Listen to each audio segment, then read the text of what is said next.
ఉగాది నుండి astrology plus law of attraction తో కొత్త జీవితాన్ని మొదలు పెట్టండి. వెంటనే జీకేఆర్ గురువు గారి పర్సనల్ అపాయింట్మెంట్ తీసుకోండి. హలో నమస్తే, వెల్కమ్ టు సుమన్ టీవీ. ప్రస్తుతం మనతో పాటు పర్సనాలిటీ డెవలప్మెంట్ కోచ్ రామ్ మెట్టు గారు ఉన్నారు. వీరితో ఈరోజు కొన్ని విషయాలు మనం చర్చిద్దాం. హలో అండి, నమస్తే. నమస్తే అండి. Yeah, so most important topic actually మనం డిస్కస్ చేయాలి.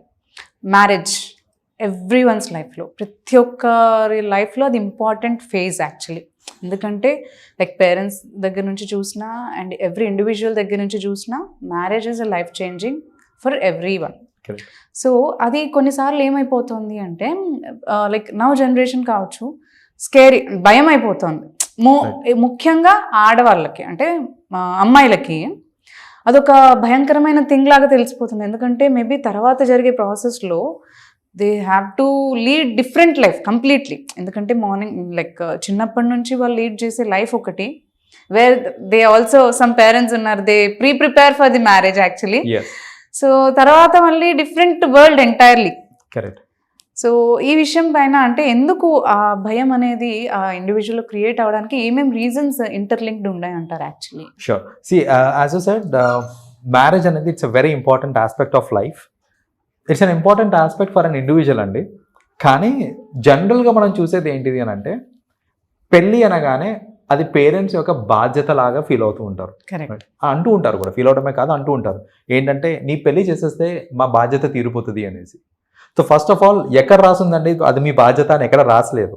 అది మీ బాధ్యత కాదు, అది పేరెంట్స్ బాధ్యత కానే కాదు. అది ఒక individuals responsibility and it is individuals choice. ఆ చాయిస్కి వదిలేయకుండా మన సిస్టంలో ఏంటంటే, జనరల్లీ ఇప్పుడు మన కల్చర్లో కానీ మన సిస్టంలో కానీ ఆ పెళ్ళి అనేది పేరెంట్స్ రెస్పాన్సిబిలిటీ. అండ్ ఇంకోటి ఏంటంటే, ఒక అమ్మాయిని చిన్నప్పటి నుంచి ట్యూన్ చేస్తూ ఉంటారు రైట్ ఫ్రమ్ ద బిగినింగ్. ఏంటంటే సపోజ్ ఆ అమ్మాయి మార్నింగ్ లేట్గా లేసే అలవాటు ఉంది అనుకోండి, ఒక అబ్బాయి లేట్గా లేస్తే ఎవరు క్వశ్చన్ చేయరు. బట్ ఒక అమ్మాయి లేట్గా లేస్తే నీకు పెళ్ళైన తర్వాత మమ్మల్ని అంటారు, ఇలాగైనా నువ్వు పెంచేది అనేసి మమ్మల్ని అంటారు అనే ఆ ఆస్పెక్ట్ వచ్చి ఏంటంటే అమ్మాయిల్ని జనరలీ మార్నింగే లేపుతూ ఉంటారు. రెండోది హౌస్ హోల్డ్ పనులు కూడా, లైక్ కుకింగ్ కానివ్వండి, లేకపోతే వాషింగ్ క్లోత్స్ కానివ్వండి, సో ఇలాంటిది ఏదైనా సరే, హౌస్ హోల్డ్, ఇల్లు సర్దడం, ఇవన్నీ కూడా ఒక అమ్మాయితోటి డెలిబరేట్గా చేపిస్తారు. అంటే పని మనిషి పెట్టుకునే స్కోప్ ఉన్నా, స్తోమత ఉన్నా, స్టిల్ వాళ్ళు ఏంటంటే నేర్చుకోవాలి అని చెప్తారనమాట. ఒక ఫీమేల్ చైల్డ్కి అవన్నీ చిన్నప్పటి నుంచి చేస్తున్నారు. అండ్ ఇంకోటి ఏంటంటే, ఏదన్నా సరే, ఇప్పుడు సపోజ్ ఒక ఇల్లు కడుతున్నారు అనుకోండి, ఆ అమ్మాయి 10th క్లాస్లోనో 11th క్లాస్లోనో ఉన్నప్పుడు ఒక ఇల్లు కడుతున్నప్పుడు కూడా వాళ్ళు జనరల్లీ ఏంటంటే ప్లానింగ్ వేసేటప్పుడు, ఓకే ఇది అబ్బాయికి ఈ బెడ్రూము, మాకి ఈ బెడ్రూమ్, ఇది అమ్మాయికి అంటే ఎలాగో పెళ్లి చేసుకుని వెళ్ళిపోతుంది కదా, ఎవరో ఒకరి దగ్గర అడ్జస్ట్ అయితే పెళ్లి చేసుకుని వెళ్ళిపోతుంది, సెపరేట్ రూమ్, తనకెందుకు రూము. సో అంటే ఉన్నన్నాళ్ళు మన ఫ్యామిలీ మెంబర్ లాగా చూసుకుందాము అనే థాట్ లేదు చూడండి ఎక్కడ కూడా. సో ఎప్పుడో ఒకప్పుడు ఈ అమ్మాయి ఇక్కడి నుంచి వెళ్ళిపోతుంది కదా అనే థాట్ ప్రాసెస్లోనే ఉన్నారే తప్ప, అరే ఉన్నన్నాళ్ళు ఈ అమ్మాయి మన ఫ్యామిలీ మెంబర్, మనతో పాటు ఉంటుంది, తనకు కూడా ఇవ్వాల్సిన ప్రయారిటీ ఇవ్వాలి, ఇవ్వాల్సిన లిబర్టీ ఇవ్వాలి అనే థాట్ ఎక్కడ రావట్లేదు. ఇప్పుడు ఒక అబ్బాయి కోసం రూమ్ సపరేట్గా కడుతున్నారు, అబ్బాయి ఉంటానికి గ్యారంటీ ఏంటి? లేదు. రేపు పొద్దున వాడు సపరేట్గా వెళ్ళిపోవచ్చు, వాడు ఎక్కడైనా యుఎస్ కన్నా వెళ్ళిపోవచ్చు, ఎక్కడికైనా వెళ్ళిపోవచ్చు. ఈ అన్సర్టెనిటీస్ అన్నింటినీ పట్టించుకోరు. అబ్బాయికి స్పెషల్ రూమ్ ఉండాలి, కట్టించేస్తున్నారు, అమ్మాయి అవసరం లేదు, ఎలాగో వెళ్ళిపోతుంది. సో ఈ డిస్పారిటీ ఏదైతే ఉందో దానివల్ల బేసిక్గా ఏమవుతుంది అంటే, తెలియకుండా ఒక అమ్మాయి చిన్నప్పటి నుంచి వాళ్ళ ఫ్యామిలీతోని ఒక డిస్కనెక్ట్ అనేది క్రియేట్ అవుతా ఉంటుంది.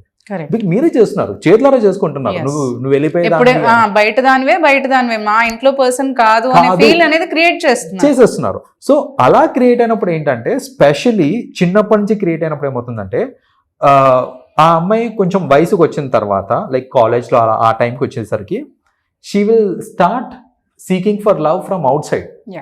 ఇప్పుడు లవ్ కానీ ఎఫెక్షన్ కానీ బయట వాళ్ళు చూపించే ఎఫెక్షన్ అది ఎక్కువ అనిపించేస్తుంది. ఎందుకంటే వాళ్ళు ఏదో ఓన్ చేసుకుంటున్నారు అనే ఫీలింగ్ అనేది వచ్చేస్తుంటుంది.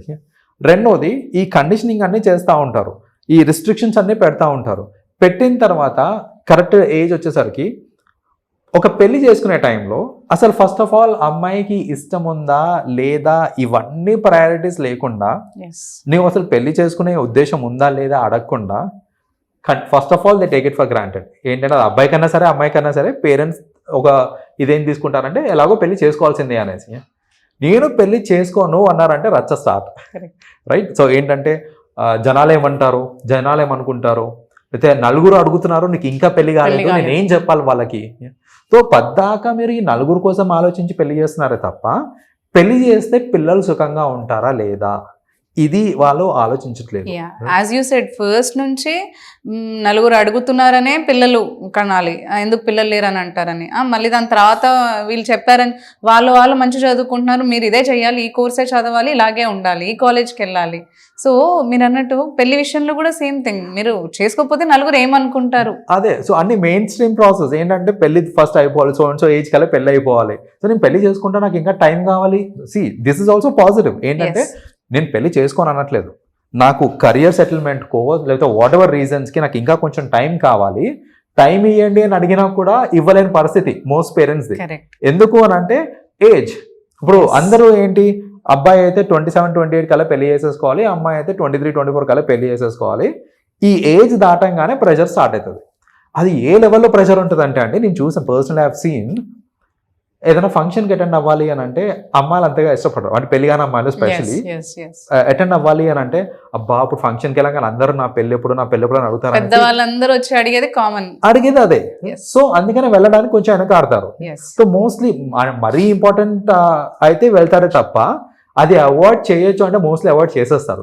Current generation is doing that, right? So ఎందుకు అలా చేస్తున్నారంటే because of the pressure from family and also from relatives. So that is one thing.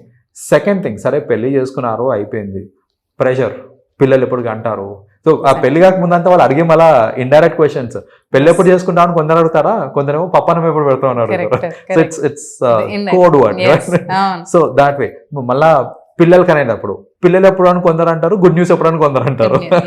So this is another code word. So ఎప్పటిదాకా ఈ pressure అనేది పెడతా ఉంటారు తప్ప అసలు వాళ్ళ రిలేషన్షిప్ డెవలప్ కావడానికి టైం ఇస్తున్నామా, వాళ్ళకి ప్రైవసీ ఇస్తున్నామా, వాళ్ళ చాయిస్కి మనము ఇది ఇస్తున్నాం, మన రెస్పెక్ట్ చేస్తున్నామా లేదా, ఇవన్నీ చూడకుండా మోస్ట్ ఇంపార్టెంట్లీ అసలు తన ఐడెంటిటీ తన క్రియేట్ చేసుకోవడానికి అసలు తన ఏంటి అనేది తనకు తెలియట్లేదు. దట్స్ వాట్ ఈస్ హ్యాపెనింగ్ అండి. ఇప్పుడు చూడండి, చిన్నప్పటి నుంచి నువ్వు you don't belong to this place అనేసి పెంచుతున్నారు అమ్మాయిని. పెళ్ళైన తర్వాత షీ హర్సెల్ఫ్ విల్ ఫీల్ ఇది నా ప్లేస్ కాదు అనేసి. ఎందుకంటే కంప్లీట్ స్ట్రేంజర్స్ తోటి ఉండాల్సి వస్తుంది, లైక్ వాళ్ళ అత్త మామలతోటి కానీ లేకపోతే హస్బెండ్, వీళ్ళందరూ ఏంటంటే చిన్నప్పటి తెలిసిన వాళ్ళు కాదు వీళ్ళు. So at the end of the day it's strange place. So అక్కడ ఐడెంటిటీ లేక లేకపోతే అక్కడ ఓనర్షిప్ లేక ఇక్కడ ఓనర్షిప్ లేక ఇక్కడికి వచ్చిన తర్వాత మీ పుట్టిల్లు అనేది మీ ఐడెంటిటీ అవుతుంది. బట్ అక్కడ ఉన్నంత కాలం మనకు ఆ ఫీల్ వచ్చిందా అంటే రానివ్వలేదు ఇంట్లో వాళ్ళు. అక్కడ స్ట్రేంజ్ ప్లేస్, ఇక్కడేం పుట్టిల్లు అన్నా కానీ అది నీళ్లు కాదు అనే ఫీలే ఉంటుంది ఎగ్జాక్ట్ పేరెంట్స్ దగ్గర నుంచి. సో ఇది మారాలండి. నేనేంటంటే పేరెంట్స్ని ఒకటే ఇది చేస్తాను ఏంటంటే, ఫస్ట్ ఆఫ్ ఆల్ ఒక బాయ్ చైల్డ్ అన్నా సరే ఒక గర్ల్ చైల్డ్ అన్నా సరే ట్రీట్ దెమ్ ఈక్వలీ. చిన్నప్పటి నుంచి వాళ్ళకి ఇవ్వాల్సిన లవ్, వాళ్ళకి ఇవ్వాల్సిన ఎఫెక్షన్, వాళ్ళకి ఇవ్వాల్సిన వాల్యూ చిన్నప్పటి నుంచి ఇవ్వండి.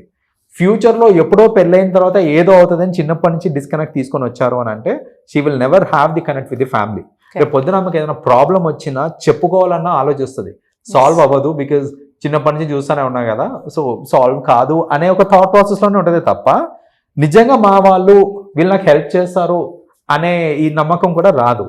సో ఇలాంటివి లేకుండా మ్యారేజ్ అనేది వాళ్ళకు వదిలేయండి, వాళ్ళకి ఇష్టమైన వాళ్ళని వాళ్ళు చేసుకుంటారు. మీకు ఏదైనా చెప్పేది ఉంటే చెప్పండి, సజెషన్స్ ఏమైనా ఉంటే ఇవ్వండి, వాళ్ళకి కావాల్సిన టైం వాళ్ళకి ఇవ్వండి.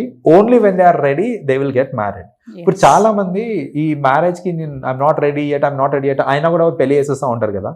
సో చాలా మంది ఏంటంటే డివోర్స్ డివోర్స్ రేట్ పెరిగిపోతుంది, అసలు ఎందుకు డివోర్స్ పెరుగుతుంది అని అంటారు కదా. డివోర్స్ కి మూల కారణం ఏంటి అని ఆలోచిస్తూ ఉంటారు కదా. డివోర్స్ కి మూల కారణం మ్యారేజ్ అనండి. ఇప్పుడు నువ్వు మ్యారేజే మూల కారణం. So you're not getting it done with the right person or you're not living it to their choice. ఇలాంటివన్నీ అయినప్పుడే డివోర్స్ వస్తూ ఉంటుంది. అలా కాకుండా వాళ్ళ చాయిస్కి వాళ్ళ టైంకి వదిలేశారనుకోండి, డెఫినెట్లీ రిలేషన్షిప్స్ ఏర్పడినప్పుడు ఇంకా బెటర్గా ఉంటాయి మనకి. సో పేరెంట్స్ ఇది దృష్టిలో పెట్టుకొని కొంచెం మారితే బాగుంటుంది. Exactly. Yeah, thank you so much for sharing your views. Thank you.